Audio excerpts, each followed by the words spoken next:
السلام علیکم۔ Classical poetry میں آج ہمارا پہلا لیکچر ہے وہ ہے انٹروڈکشن ٹو کلاسیکل پوئٹری، اور وہی کہ کیوں پڑھیں، why poems written thousands of years ago still speak to us today.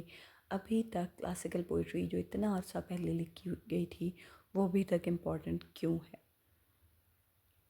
What is classical poetry? تو سب سے پہلے ہمیں یہ سمجھنا ہے کہ کلاسیکل پوئٹری ہے کیا۔ تو اس کی دو ڈیفینیشنز ہیں۔ ایک تو براڈ ڈیفینیشن ہے کہ poetry of ancient Greece and Rome, جو پرانی یونانی اور رومی شاعری ہے اس کو ہم کلاسیکل پوئٹری کہتے ہیں، جو کہ تقریباً 800 سال قبل مسیح سے لے کر 500 سال عیسوی تک لکھی گئی، تقریباً یہ 1300 سال بنتے ہیں۔ اور اگر ہم اس کو ایکسٹینڈ کریں اس ڈیفینیشن کو، تو ہم یہ کہتے ہیں کہ جو لیٹر پوئٹس آئے، جو بعد میں پوئٹس آئے، جنہوں نے امیٹیٹ کیا ان ماڈلز کو، جن ماڈلز پر کلاسیکل گریک اور رومن پوئٹس شاعری کیا کرتے تھے، ان کو بھی ہم کلاسیکل پوئٹ کہتے ہیں، جس میں ملٹن ہے، جس میں پاپ ہے، جس میں ڈن ہے۔ تو کلاسیکس کا مطلب یہ ایک لیٹن ورڈ ہے جس کا مطلب تھا فرسٹ کلاس، یعنی کہ اعلیٰ درجے کی پوئٹری۔ تو poets who set the standard, تو ایسے شاعر جو کہ کسی بھی لینگویج میں اسٹینڈرڈ سیٹ کرتے ہیں، اتنی پیک پہ جاتے ہیں کہ ان کی شاعری کو بعد میں بطور مثال پیش کیا جاتا ہے، انہیں ہم کلاسیکل پوئٹس کہتے ہیں۔ Two pillars of classical poetry, classical world جتنی بھی ہے، چاہے وہ پوئٹری ہو، چاہے وہ ڈرامہ ہو، چاہے وہ پروز ہو، تو اس کی جو مین اوریجن ہے وہ جا کر ہمیں دو ورلڈ سے ملتا ہے۔ پہلا ہے گریک پوئٹری، جو 800 سے لے کر 200 BC تک تھی، یعنی حضرت عیسیٰ کے پیدا ہونے سے 800 سال پہلے سے لے کر 200 سال پہلے تک، یعنی 600 سال کا عرصہ ہے۔ اور دوسرا ہے رومن پوئٹری، جو اس کے بعد سے لے کر 500 عیسوی تک چلتی ہے، اور یہ تقریباً 700 سال ہے۔ تو جو گریک پوئٹری ہے ان کو ہم اوریجنیٹرز کہتے ہیں، یعنی ایسے لوگ جو کہ جنہوں نے اوریجنیٹ کیا، جنہوں نے سٹارٹ کیا، ابتدا کی کسی کام کی۔ اور رومن جو تھے انہوں نے بعد میں ان چیزوں کو اڈیپٹ کیا، ان کو ریفائن کیا، ان کو پالش کیا، ان کو بہتر کیا چیزوں کو۔ ان میں گریک پوئٹری میں ہومر آتا ہے، سیفو آتا ہے، پنڈار آتا ہے۔ رومن پوئٹری میں ورجل آتا ہے، ہوریس آتا ہے، اووڈ آتا ہے۔ جو گریک پوئٹری ہے اس کی مین تھیمز متھس ہیں، جو مائتھولوجی ہے جس میں ہم دیومالائی کہانیاں پڑھتے تھے، گریک گاڈز کی سٹوریز، ہیروئزم آتا ہے، ایموشنز ہیں۔ اور جو رومن پوئٹری ہے اگر اس کو ہم دیکھیں تو اس میں آرڈر یعنی ترتیب، پالش، پولیٹیکل ویژن، چونکہ روم جو ہے وہ زیادہ اہم جو تھی اس کی سیاسی حیثیت تھی، تو وہاں پہ ہم پولیٹیکل ویژن زیادہ دیکھتے ہیں۔ ہومر جس کو ہم دی ویل اسپرنگ کہتے ہیں، اس کی جو بڑی مشہور ایک ایپک ہے، اس کو ہم بار بار ڈسکس کر چکے ہیں جب ہم نے لٹریری اسٹڈیز کا انٹروڈکشن پڑھا تھا، وہ ہے ایلیڈ۔ ایلیڈ کو تقریباً 750 قبل مسیح میں لکھا گیا، اور اس کی جو تھیمز ہیں وہ ریج ہے، غصہ، آنر، ٹریجڈی، وار کی کیا ہوتی ہے، اس میں نقصانات کیا ہوتے ہیں۔ اور وہ سٹارٹ ہوتی ہے sing O goddess the rage of Achilles, جس میں ایکلیز کا جو غصہ ہے، ایکلیز کا جو انتقام ہے اس کو دکھایا گیا ہے۔ اور دوسری اس کی جو مشہور ایپک ہے وہ اوڈیسی ہے، جس میں کننگ ہے، چالاکی، لانگنگ، خواہش، جرنی ہوم۔ وہی لوگ جو کہ ایلیڈ کی جنگ لڑ کے واپس آئے تھے، ان کی واپسی جو ہے وہ اوڈیسی میں آتی ہے، وہ شروع ہوتی ہے tell me muse of the man of many ways. اور یہ ویسٹرن لٹریچر کی ابتدائی ایپکس میں سے ایک ہے۔ اس کے بعد آتا ہے سیفو، جس کو ہم 10th میوز بھی کہتے ہیں۔ یہ لیسبوس گریس سے تعلق رکھتا تھا، اور یہ 630 قبل مسیح کے قریب ہے۔ اور اس نے لیرک پوئٹری لکھی، سنگ ٹو دا لائر، جو کہ ایک خاص بانسری ٹائپ کا انسٹرومنٹ تھا، اس پر گائی جاتی تھی۔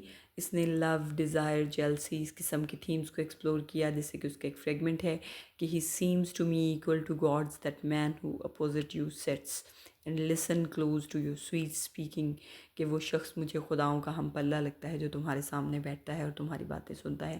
تو جو ایک کانسیپٹ ہے یہ جو بعد میں ابھی تک شاعری میں چلا آ رہا ہے، یہ سٹارٹ ہوا تھا سیفو سے۔ اور لٹریچر میں پہلی جو پرسنل وائس ہے، ایسا بندہ جس نے جو نیشنلزم اور گلوریفائڈ تھیمز کے بجائے جو اپنی پرسنل وائس ہے وہ انٹروڈیوس کروائی تھی، وہ سیفو ہے۔ اس کے بعد ہے ورجل جو کہ روم کا نیشنل پوئٹ ہے. اس کی مشہور ایپک ہے اینیڈ جو کہ ہومر کے ماڈل پر اس نے لکھی اور یہ 19 BC میں یعنی حضرت عیسیٰ کے پیدا ہونے کے 19 سال بعد لکھی. اس نے اینیاس کی سٹوری سنائی ہے جو کہ فاؤنڈر تھا روم کا، جو روما کی سلطنت کا بانی تھا. اس کی تھیم جو ہے وہ ڈیوٹی ورسز پرسنل ڈیزائر، یعنی کیسے انسان کا فرض اور اس کی ذاتی خواہشات جو ہیں وہ آمنے سامنے آ جاتی ہیں.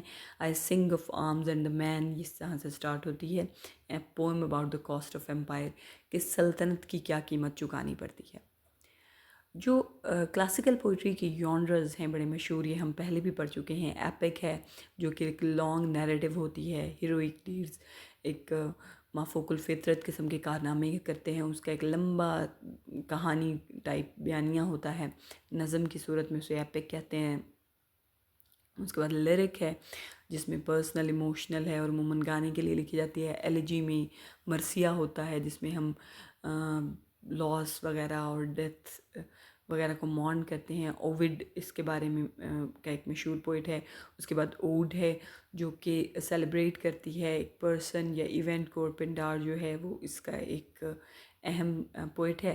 اس کے بعد ڈائڈیکٹک یعنی نصیحت والی پوئٹری، ناصحانہ پوئٹری جو کہ کچھ سکھاتی ہے، جیسے سوائڈ اور لوکریٹس ٹائپ لوگوں کی پوئٹری، جیسے کہ اقبال کی پوئٹری کو ہم ناصحانہ پوئٹری کہتے ہیں. ہاؤ دے بلٹ اٹ، انہوں نے اسے بنایا کیسے، فارم کیا تھی، ان کی ٹیکنیک کیا تھی. جو کلاسیکل پوئٹس تھے ان کو کلاسیکل پوئٹس کہا ہی اس لیے جاتا ہے کہ یہ وہ لوگ تھے جنہوں نے اسٹینڈرڈ سیٹ کیے تھے، جنہوں نے وہ ٹولز انوینٹ کیے تھے جن کی بیس پر ہم آج بھی پوئٹری کو جج کہتے ہیں. جیسے میٹر جو ہم پڑھ چکے ہیں انٹروڈکشن ٹو لٹری اسٹڈیز میں، جو ردمک پیٹرن ہے جیسے ڈکٹیلک ہیگزا میٹر ہے، وہ انہوں نے ڈسکور کیا تھا، انہوں نے انوینٹ کیا تھا، ایجاد کیا تھا انہوں نے. ایپک سملی ہے جس میں ہم ایکسٹینڈڈ کمپیریزن کرتے ہیں، ایسی چیزوں کا کمپیریزن کرتے ہیں جن کا بظاہر کمپیریزن نہیں بنتا. اسی طرح میتھولوجیکل ایلوژن ہے، دیومالائی کہانیوں کے بار بار اشارے ملتے ہیں. اور in medias res starting in the middle of the things, یہ کہانی جو ہے وہ بالکل آغاز سے یا اختتام سے شروع نہیں ہوتی بلکہ درمیان میں سے شروع ہوتی ہے، اور پھر فلیش بیکس اور مختلف ٹیکنیکس اور سٹوری ٹیلنگ ٹیکنیکس یوز کرتے ہوئے یہ پوری کہانی کو ایکسپلور کرتے ہیں. تو یہ ساری ٹیکنیکس جو ہیں یہ کلاسیکل پوئٹس نے انوینٹ کی تھی، انہوں نے ایجاد کی تھی، جن کے بعد اور جو آج کل کے پوئٹ ہیں یا جتنے بھی پوئٹس بعد میں آئے تھے وہ انہی ٹیکنیکس کو یوز کرتے ہیں. The big questions they ask، جو ان کے مین کویسچن تھے جو سٹل ریلیونٹ ہیں، ابھی تک پوچھے جاتے ہیں. پہلا یہ کہ فیٹ ورسز فری ول، انسان کی جو آزادی ہے، انسان کی جو رضا ہے، وہ اور تقدیر جو ہیں وہ کہاں تک جو ہیں وہ انوالو ہیں اس کی لائف میں. اگر آپ نے علامہ اقبال کا شعر پڑھا ہو کہ خودی کو کر بلند اتنا کہ ہر تقدیر سے پہلے خدا بندے سے خود پوچھے بتا تیری رضا کیا ہے، تو اس میں دو چیزیں ہیں، ایک تقدیر اور ایک انسان کی رضا. تو انسان کی قسمت کو شیپ کرنے میں یہ دونوں چیزیں ہوتی ہیں، ایک اس کی اپنی ول، اس کی اپنی خواہش، اس کی اپنی کوشش جو اس کے اپنے اعمال ہوتے ہیں، اور ایک وہ جو تقدیر جو پہلے سے لکھی جا چکی ہے. تو جتنے بھی کلاسیکل پوئٹس ہیں وہ لازمی یہ سوال پوچھتے ہیں کہ فیٹ اور فری ول جو ہیں ان کا آپس میں مقابلہ کرواتے ہیں کہ ان میں سے کتنا حصہ جو ہے وہ تقدیر کا ہے اور کتنا حصہ انسان کی رضا میں ہے. آر وی ان کنٹرول، کیا ہم بطور انسان جو ہیں وہ اپنی تقدیر کے مالک ہیں یا نہیں. دوسرا جو اہم تھیم ہے، ریکرنگ تھیم ہے، اور ایک کویسچن جو ہر کلاسیکل پوئٹ میں لکھتا ہے کہ نیچر آف لو، محبت جو ہے اس کی اصل کیا ہے، کیا یہ نعمت ہے یا یہ پاگل پن ہے. تو یہ جو تھیم ہے یہ بار بار ڈسکس کی جاتی ہے. پرائس آف گلوری جو کہ ایک بڑے اہم ہے کہ عظمت جو ہے اس کی قیمت کیا ادا کرنی پڑتی ہے. جو عظیم لوگ ہیں، جو ٹریجک ہیروز ہیں، جو کنگز ہیں، جو رائلز ہیں، جو گلوریفائی جن کو بعد میں کیا جاتا ہے، یا جو عظیم لوگ، عظیم کارنامے کرنے والے، انہوں نے اپنی عظمت کی کیا قیمت ادا کی. از فیم ورتھ ڈائنگ فار، کیا وہ جو شہرت ان کو ملی اس قابل تھی کہ اس کے لیے مرا جاتا، جان دی جاتی. اور اس کے بعد کہ گڈ لائف، اچھی زندگی ہے کیا، انسان کو رہنا کیسے چاہیے. یہ کچھ تھیمز ہیں جو کہ کلاسیکل پوئٹس نے سیٹ کی، اور یہ آج بھی بار بار انٹرپریٹ ہو رہی ہیں، بار بار آ رہی ہیں تھیمز پہ. اور عموماً شاعری جو وہ کسی بھی دور کی ہو انہی چند سوالات کے گرد گھومتی ہے. اب یہ چیزیں جو ہیں گریک لٹریچر یا رومن لٹریچر، یہ انگلش لٹریچر کے ڈی این اے میں کیسے آیا؟ جو انگلش لٹریچر کا ڈی این اے ہے اس نے وراثت میں پایا ہے کلاسیکل پوئٹری۔ چوسر جو ہے اس کی ایک بڑی مشہور نظم ہے ٹرائلس اینڈ کریسیڈا، اور وہ ایپک ماڈل پر ہے۔ اسی طرح شیکسپیئر کی جو سونیٹس ہیں وہ اس نے اووڈ سے لیں، اور اووڈ نے کہاں سے سیکھی؟ اس نے پیٹرارک سے لیں۔ اسی طرح ملٹن کی جو پیراڈائز لاسٹ ہے جو کہ انگلش کی ایک کلاسیکل ایپک ہے، وہ بھی اس نے گریک ایپک اور رومن ایپک سے اس نے انسپائر ہو کے لکھی۔ اسی طرح پوپ نے تو بذات خود پوری کی پوری ہومر کو انگلش میں ٹرانسلیٹ بھی کیا، اور ہوریس کی امیٹیشن میں اس کی نقل میں نظمیں بھی لکھی۔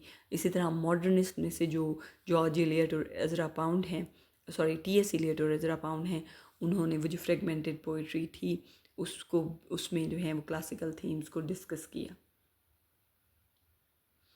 اب چیلنج کیا ہے کلاسیکل پوئٹری کا، اور گفٹ کیا ہے؟ چیلنج یہ ہے کہ بہت ڈسٹنٹ ان ٹائم ہے، بہت پرانی باتیں ہیں کلاسیکل پوئٹری کی، جو کہ ایسا محسوس ہوتا ہے کہ آج سے ریلیونٹ نہیں ہے۔ لیکن اگر آپ اس کی پازیٹیو سائڈ دیکھیں، گفٹ کیا ہے کہ یونیورسیلٹی ہے، ایک عالمگیریت ہے۔ حضرت عیسیٰ کے پیدا ہونے سے 800 سال پہلے یونان میں جو سوالات پوچھے جا رہے تھے، جو ایشوز تھے، جو پرسنل ایشوز تھے، جو نیشنل ایشوز تھے، وہ سٹل ریلیونٹ ہیں۔ یہاں پہ بیٹھے ایک عام ساؤتھ انڈین ہاؤس ہولڈ پہ، ایک عام ساؤتھ انڈین ریجن پہ بھی وہ اپلائی ہوتے ہیں۔ اسی طرح ایک چیلنج ہے انفیملیئر نیمز، ہم ایسے نہیں جانتے، ہم ایسے لوگوں کے نام ہیں جن کو ہم نہیں جانتے، ایسے لوگوں کی باتیں ہیں جن کی تاریخ سے ہم واقف نہیں ہیں۔ اسی طرح سٹرینج ریفرنسز ہیں، عجیب عجیب حوالے دیے گئے ہیں جو ظاہر ہے اس زمانے میں تو ریلیونٹ تھے لیکن آج تک نہیں ہیں۔ اور پھر لینگویج بہت فارمل ہے، بہت ہائی فائی قسم کی ہے۔ لیکن اگر گفٹ دیکھیں تو انہوں نے لٹریچر کی بنیاد رکھی، اور انہوں نے جو لٹریچر کو خوبصورتی ہے وہ عطا کی۔ اب آپ کا کیا کام کیا ہے اس سیمسٹر میں؟ ہم کیا کریں گے؟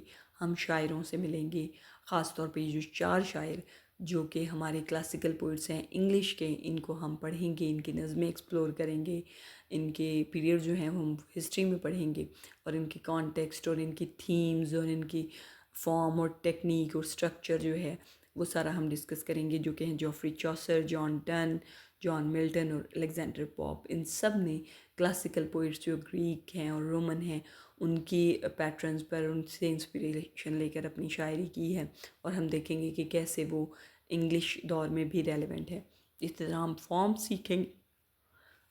سیکھیں گے، ایپک، لیرک اور موک ایپک جو کہ ان لوگوں نے یوز کی ہیں۔ اس کے علاوہ ٹولز ماسٹر کریں گے، جیسے کہ میٹر ہے، سملی ہے، لوین ہے، جو کہ پوئٹک ڈیوائسز ہیں، ان کو دیکھیں گے، اور کوشچن پوچھیں گے وہی والے ان کو پڑھتے ہوئے کہ فیٹ کا کیا رول ہے، محبت کا کیا بلیسنگ ہے یا میڈنس ہے، گلوری کی کیا پرائس ہے، اور مورٹیلٹی، انسان کی زندگی، انسان کی موت کے جو بیسک کویسچن ہیں کہ کیا چیزیں ہیں جن کے لیے زندہ رہنا چاہیے، اور کیا چیزیں ہیں جن کے لیے جان دینی چاہیے۔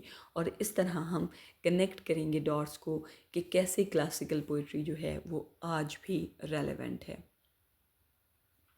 تو آپ کا جو اسائنمنٹ ہے اس لیکچر کے لیے وہ یہ ہے کہ آپ جو کلاسیکل پوئٹری کا انٹروڈکشن ہے اس پر ایک پوری اسائنمنٹ لکھیں گی کہ یہ کہاں سے آئی، کلاسیکل پوئٹری ہے کیا، کون کون سے کلاسیکل پوئٹری تھے، کہاں سے فاؤنڈیشن بنی، اور ان کی کیا کیا کی کریکٹرسٹکس تھیں، یا جو بھی آج ہم نے لیکچر میں پڑھا ہے۔ کویسچن کوئی بھی آپ پوچھ سکتے ہیں، ویڈیو میں بھی پوچھ سکتے ہیں، اور آپ گروپ میں بھی پوچھ سکتے ہیں، لیکن یہ آج کے لیکچر کے بعد آپ نے پوچھ لینے ہیں، کیونکہ اسائنمنٹ سبمیشن کے ٹائم پر کوئی کویسچن جو ہے وہ انٹرٹین نہیں کیا جائے گا، اس سے پہلے آپ نے کویسچن پوچھ لینے۔ Thank you.